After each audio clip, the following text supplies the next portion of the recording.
Next generation consoles are a little bit more than a year away, but that hasn't stopped rumors and leaks from spreading like wildfire on the internet. And today we have a juicy one for you. The PlayStation 5 AMD CPU has been outed online, and I wanted to talk about it. What is going on, guys? Thor 19, the man with a million, back again with another video, and thanks to everyone who sent me this information and wanted me to make a video on it. If you enjoyed this video by the end, make sure you give it a thumbs up and hit that subscribe button if you're new to the channel. Oh man, next generation battle is starting to heat up. The PlayStation 5 versus the Xbox 2, whatever you want to call it. Which one's going to be more powerful? Who's going to have the better CPU, the GPU, and of course there's the games. But this video is specifically going to talk about this PlayStation 5 CPU that has been outed online, and I'm going to give you all the details on it right now. So what happened was that a product code for the new AMD custom silicon, which was bound for Sony's PlayStation 5, leaked online. It's a bunch of gibberish, at least to the casual observer. It's like 2816002CE8, right?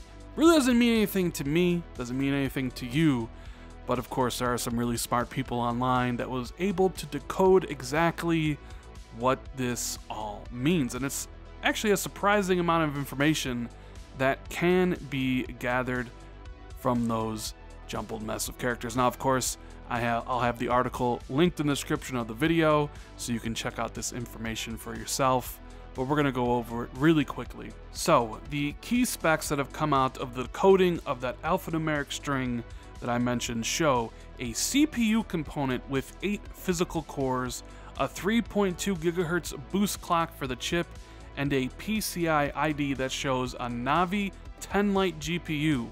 That seems to be a shorthand term for the GPU by all accounts, with the real codename for the custom graphics silicon noted as Ariel. There is seemingly also confirmation that the system on a chip will use AMD's Zen architecture, but not specifically which generation of the processor design Sony will end up with. Right now it could be either Zen Plus or Zen 2. The speculation, however, is the numeral relating to the cache of the chip would seem to peg it as a Zen Plus core rather than a shiny new Zen 2 chip. That's not wholly surprising given that the Zen 2 processor architecture isn't even out on the PC yet, with the 3rd gen Ryzen chip set to launch in the middle of the year.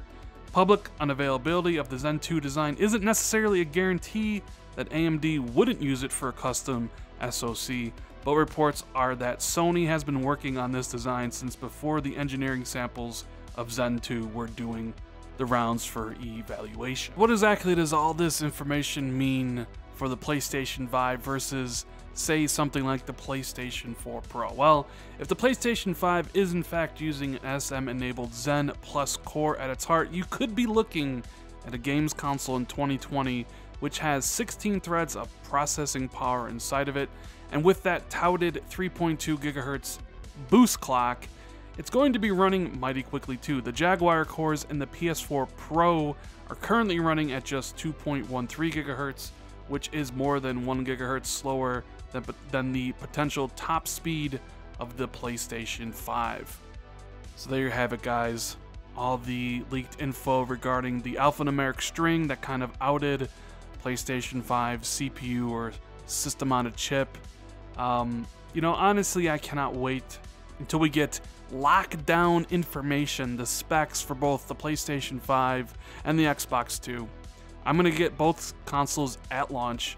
There are some great games that I know are going to be available for the PlayStation 5 exclusively, and there's going to be some really great stuff available for the Xbox 2. You guys know I am primarily an Xbox gamer. It's where I play everything. But I can't wait to get away from these Jaguar cores on these two systems. They really hold back both consoles. Not that I want 4K 60 on every single game that I want to play in the future, but I do want mostly every game going forward to at least have a 60 frames option. Now, would I take 4K 60 frames at everything? Yes, I would, especially with the new TV I just picked up, the LG OLED B8. I would love for every single game to be 4K 60. I know that's not a realistic thing, but I'll take 1080p 60 or 1440p 60. I just want us to move away from these old ass Jaguar cores that are holding everything back. You know, we have the Xbox One X with 6 teraflops of computing power, but it's still using that old ass Jaguar. So it's going to be a real jump to see these consoles move from Jaguars into the Zen architecture, have faster processing speeds. The games can, you know, have a easier time hitting those higher frame rates, is something I want to happen. So I'm really excited about all the information, all the leaks and rumors that are going to be dropping about these two consoles. You know, presumably we expect them to hit towards the end of 2020. And I'm just getting really excited for it. I want to be covering all the different leaks and things here on the channel as I do with everything else. So if you want to subscribe, I would greatly appreciate that. But that's the video, guys. I hope you enjoy it. If you did, hit that like button. Leave me a comment below about what you think about the PlayStation 5 CPU. I'll make sure to read it and check it out. Share this out on Twitter and Facebook.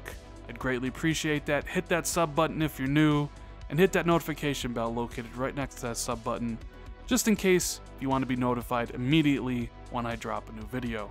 Thank you guys so much for watching. I greatly appreciate it, and I'll see everybody in the next video.